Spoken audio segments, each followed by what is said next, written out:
Assalamualaikum warahmatullahi wabarakatuh. Kita lanjutkan kembali belajar matematika untuk tingkat SMP.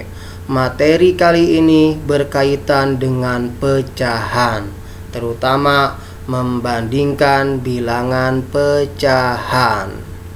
Sebelum dilanjutkan, seperti biasa, jangan lupa terlebih dahulu klik subscribe, kemudian klik jempolnya. Jangan lupa juga klik loncengnya supaya ketika saya upload video, adik-adik dapat pemberitahuannya.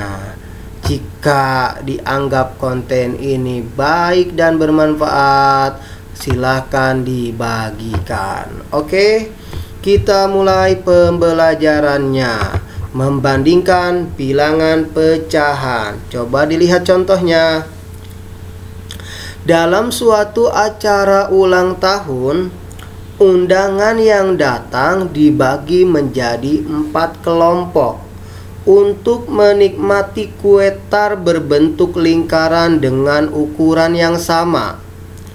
Kue tar tersebut sudah dihidangkan pada setiap meja kelompok, yaitu meja A, meja B, meja C, dan meja D. Kue tersebut dibagi sama rata kepada anak yang menghadapi suatu meja.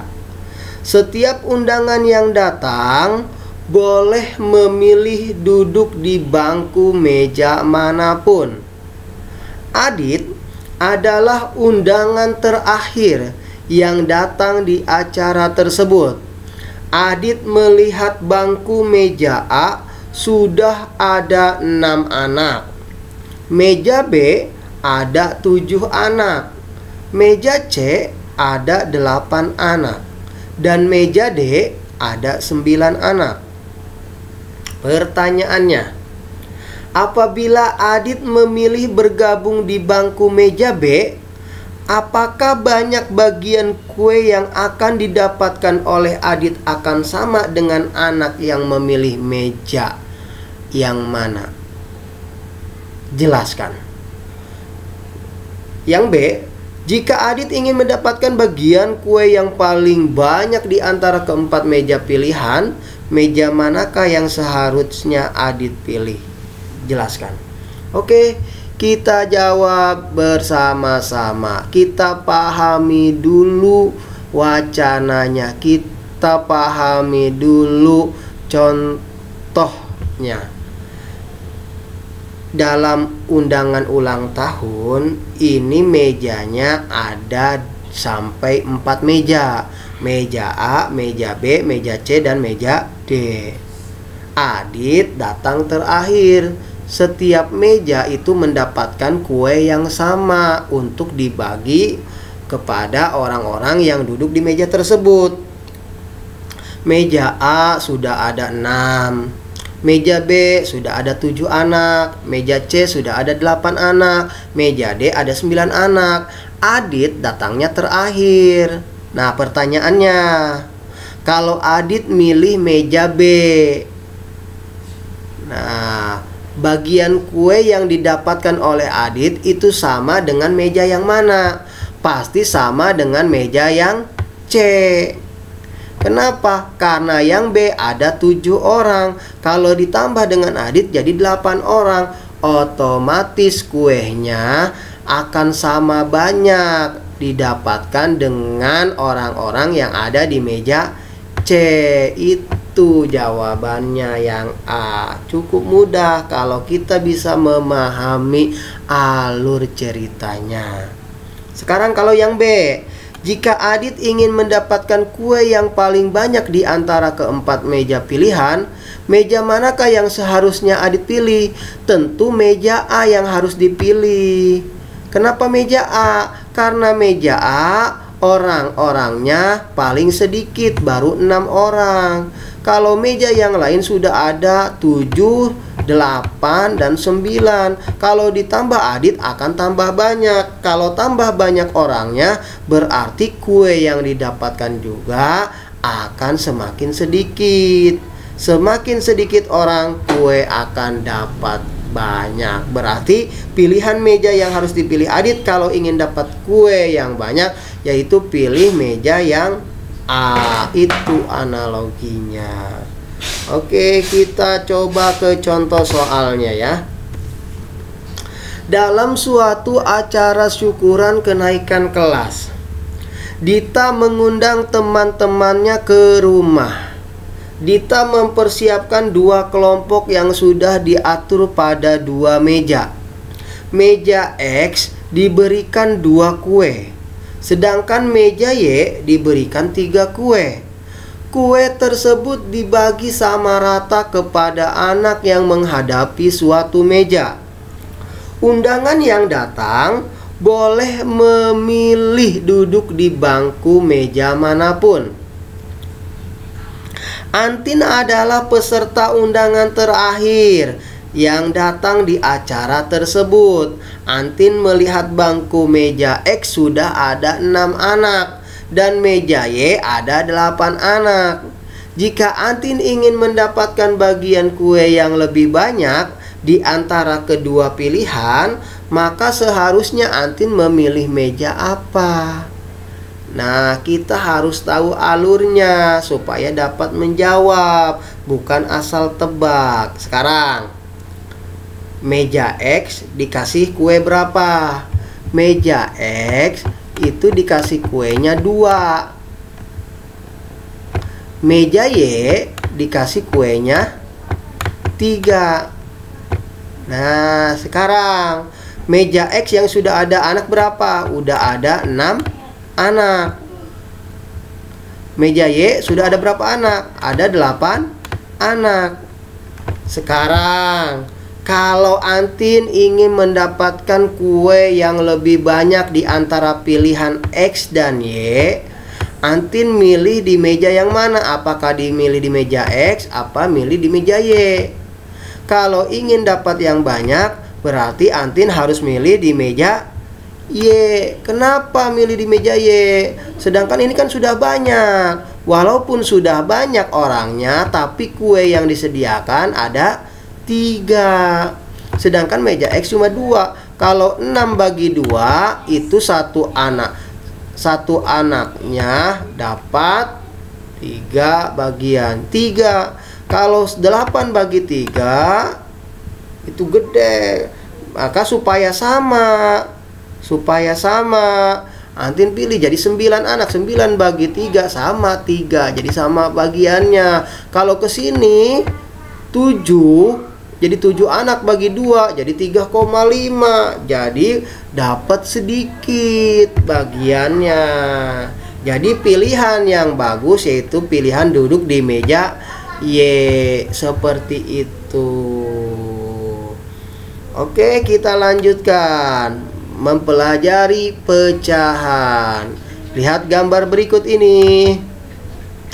Yang pertama, nilai yang diarsir pada gambar itu adalah 1/4. Iya, 1/4. Kenapa 1/4? Yang diarsirnya 1, kotaknya ada 4. Kemudian yang ini segitiga, nilai yang diarsir 1/4, sama juga. Sekarang yang kotak di bawah segitiga, berapa nilainya? 2/6. Kenapa 2/6? Yang diarsirnya ada 2, kemudian kotaknya ada 6. Di bawahnya 5 per berapa? Hitung kotaknya 1, 2, 3, 4, 5, 6, 7, 8, 9, 10, 11, 12. Berarti 5/12. Yang diarsir ada 5, kotaknya ada 12. Jadi pecahan itu dari keseluruhan. Kemudian yang di bawahnya, kotaknya sama ada 12, yang diarsirnya ada 4. Berarti 4/12. Kemudian yang lingkaran dibagi 4 tuh, yang diarsir ada 2. berarti 2/4. Oke, di bawahnya lagi dipotong jadi 8. Yang di arsirnya ada 3, berarti 3/4. Kemudian ini juga sama, di arsirnya ada 4. Lingkarannya ada dipotong menjadi 8, jadi 4/8. Perhatikan, pecahan itu ada yang namanya pembilang, ada yang namanya penyebut. Nah, yang di atas ini disebutnya pembilang, yang di bawah ini disebutnya penyebut. Cuma mengingatkan, jadi kalau 1/4, pembilangnya yaitu angka 1, penyebutnya yaitu angka 4. Oke, cuma mengingatkan. Coba kita langsung coba ke membandingkan dua bilangan pecahan. Oke. Jika kita ingin membandingkan dua buah pecahan atau dua bilangan pecahan, maka kita harus lihat penyebutnya. Penyebutnya sama atau tidak. Kalau penyebutnya sama, baru lihat pembilangnya. Sekarang dilihat contohnya. Tentukan bilangan yang lebih besar antara 3/4 dengan 2/3. Penyebutnya sama tidak? Tidak. Yang 3/4 penyebutnya 4, yang 2/3 penyebutnya 3. Kalau belum sama, kita samakan dulu penyebutnya. Nah, sekarang caranya mudah-mudahan masih ingat waktu belajar di SD dengan cara mencari KPK. KPK dari 4 dan 3 adalah 12. Iya. Sekarang 4 menjadi 12. 4 dikali 3. Berarti yang ini yang atas pembilangnya 3 kali 3 berapa? 9. Sekarang yang ini 3 jadi 12. 3 dikali 4 berarti 2 dikali 4 8. Kalau penyebutnya sudah sama, sekarang lihat pembilangnya. Mana yang lebih besar? Yang lebih besar adalah 9. Berarti bilangan yang lebih besar antara 3/4 dan 2/3 adalah 3/4 yang lebih besar. Itu jawabannya, cukup mudah. Kita lanjutkan. Kita coba menjumlahkan dan mengurangkan pecahan. Dilihat, Nina membeli 1/4 kilogram buah jeruk. Tetapi mengingat teman-temannya akan datang ke rumah, ia membeli lagi 3/4 kilogram buah jeruk. Berapa kilogram berat jeruk keseluruhan? Ingat, dalam menjumlahkan dan mengurangkan bilangan pecahan, penyebutnya pun harus sama. Sekarang yang pertama, Nina membeli 1/4 kilogram jeruk. Kemudian temannya datangnya banyakan. Kemudian Nina membeli lagi. Berarti kalau membeli lagi bertambah apa berkurang? Bertambah. Berapa bertambahnya? 3/4. Berarti jeruk keseluruhan jumlahnya berapa? Dilihat aja penyebutnya sama tidak? Penyebutnya sudah sama. Kalau penyebutnya sama, tinggal dijumlahkan pembilangnya. 1 ditambah 3, 4. Per penyebutnya 4. 4/4 itu artinya 4 bagi 4. 4 bagi 4 sama dengan 1. Berarti jumlah jeruk keseluruhan yaitu 1 kilogram. Cukup mudah. Ingat konsepnya. Penyebutnya harus sama ketika ingin menjumlahkan dan mengurangkan bilangan pecahan. Kita lanjutkan yang terakhir. Karena sedang mendapatkan nilai bagus di sekolah, As'ad membawa sebuah kue dan ingin berbagi kue yang ia miliki kepada Heri dan Sugeng. Heri diberikan 1/4 bagian, sedangkan Sugeng mendapatkan 2/5 bagian. Berapa bagian yang masih dimiliki oleh As'ad setelah diberikan kepada kedua temannya tersebut? Nah, As'ad itu bawa satu kue. Kita umpamakan bulat aja kuenya ya. Kemudian karena dia dapat nilai bagus, kue ini dibagikan sama temennya yang namanya Heri dan juga Sugeng. Heri dapatnya 1/4. 1/4 dari mana? 1/4 dari kue. Nah, berarti kalau ini dibagi 4 nih, berarti ini yang didapatkan oleh Heri. Kalau Sugeng dapat berapa? Sugeng dapatnya 2/5. Berarti kalau ini dibagi 5, nah berarti Sugeng dapatnya segini. Tinggal sisanya berapa? Sekarang yang diberikan dulu kepada Heri dan Sugeng itu berapa bagian? Caranya kita jumlahkan. Heri 1/4, Sugeng 2/5. Kita jumlahkan. Nah, berapa? Ingat, penjumlahan dan pengurangan pecahan penyebutnya harus sama. Ini sama tidak? Tidak, berarti harus disamakan. Caranya, cari KPK-nya. KPK dari 4 dan 5 berapa? KPK dari 4 dan 5 yaitu 20. Oke. Sekarang 4 jadi 20. 4 dikali 5 berarti 1 pun dikali 5. 1 kali 5 5. Kemudian 5 menjadi 20. 5 dikali 4. 2 pun dikali 4 sama dengan 8. Kalau penyebutnya sudah sama, tinggal dijumlahkan pembilangnya.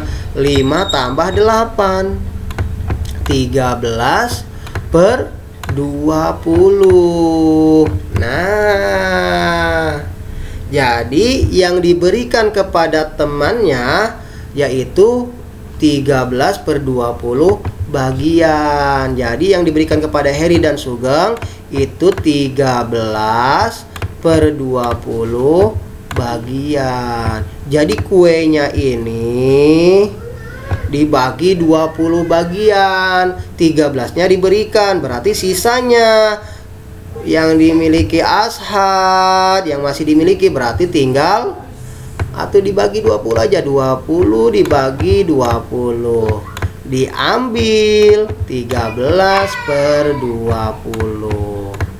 Berarti sisanya tinggal 20 diambil 13, tinggal 7/20 bagian yang masih dimiliki oleh As'ad. Itu pembelajaran tentang pecahan.